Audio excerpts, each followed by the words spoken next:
What's up, fight fans? Welcome to Mr. Mustache MMA News. Today, I want to discuss an upcoming welterweight matchup, but before we get into it, don't forget to hit the like and subscribe button to continue getting more MMA content by yours truly and help the channel grow. All right, guys, getting right into it. We got Geoff Neal taking on Garry this Saturday, UFC 298, on the pay-per-view main card in the welterweight division, in a fight where we got a lot to pack in here, right? You got Geoff Neal, right, who, he's coming off his loss to Shavkat Rakhmonov. But that was a fight that could have been fight of the year. Back and forth. He ended up getting finished himself towards the end of the third round, I think it was. He ended up getting choked out. It was like a standing rear naked choke.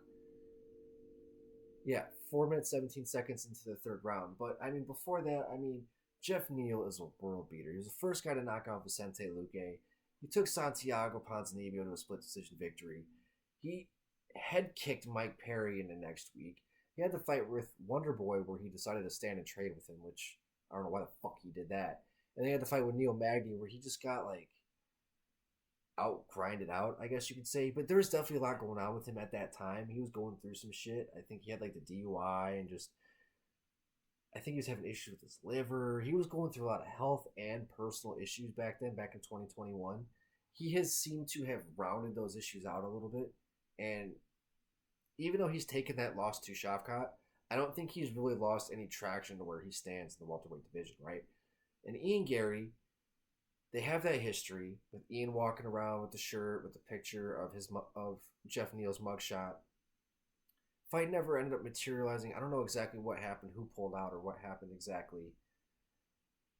And then Ian had the fight with Vicente Luque, and then Ian got pneumonia. Pulled out of that fight. This just got rescheduled. And you got Ian, who I think all this stuff has definitely affected him.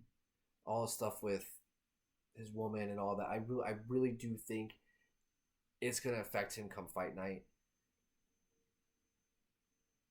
For as good as he is, and that's why it kind of sucks that all this kind of came to light, because he is a weird dude and he's has a very unlikable personality. What he's trying to do out there, I don't it's just not my cup of tea the way he goes about it. But you can't take away from his skills, right? He's coming off of the very dominant win over Neil Magny, where he lit him up with the leg kicks, chopped him down like a tree. And his size, his length, he's able to utilize it so well. He's able to mix it up so well. Tall, long, and lanky for the weight class. He had the TKO over D-Rod. And before that, he had the fight with Song Kanan, where he showed everybody where he can battle through adversity.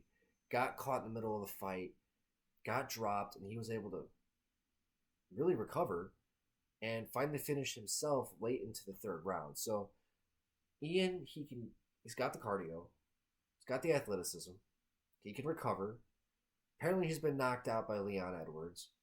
So he's been knocked out in training apparently, but we haven't, I don't know, man. Garry is a tough story because it's the guys that he's fought, Song Kanan, who's not a ranked guy, D-Rod, who hasn't been the same in a few years, and then Neil Magny, inconsistent, just doesn't show up sometimes. Neil is so fucking good, but just sometimes he's just not there, and he lets himself get bullied. And a guy like Geoff Neal, who will stand in there, trade power shots, I think Ian's going to have a tough time. Ian is going to have to just not get into these firefights. He's going to have to keep Geoff at Neal, utilizing the leg kicks, kicks to the body.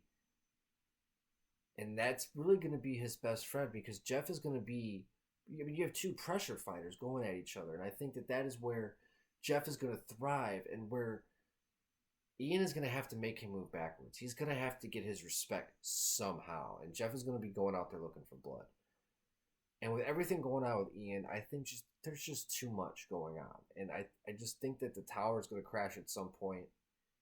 For as talented as he is, this has to mount on you, negatively. Because, there's no good positive press going out for Garry, really, at all. And that's just, he's kind of just done it to himself. And that's really just, the best way to say about it. That the guy, he his gimmick's not working. And to the point to where, he really thought he was going to be this likable guy. But it's not the case. And Now everybody's gonna be tuning in to see him lose, and he's gonna be stuck in this Colby Covington thing.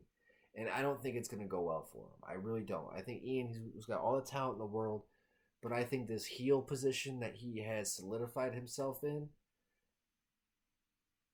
I think it's gonna lead to his downfall. And I think it's gonna. I think it possibly could start UFC 298. Who knows? He could shut me the fuck up.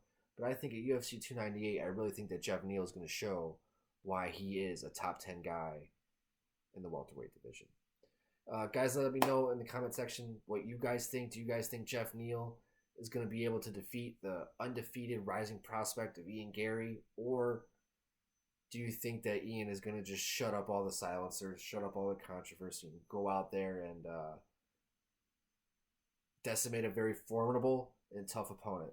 Love to hear your guys' thoughts. That's going to do it for today, guys. Mr. Mustache, MMA News out. Let's fucking go, fight fans.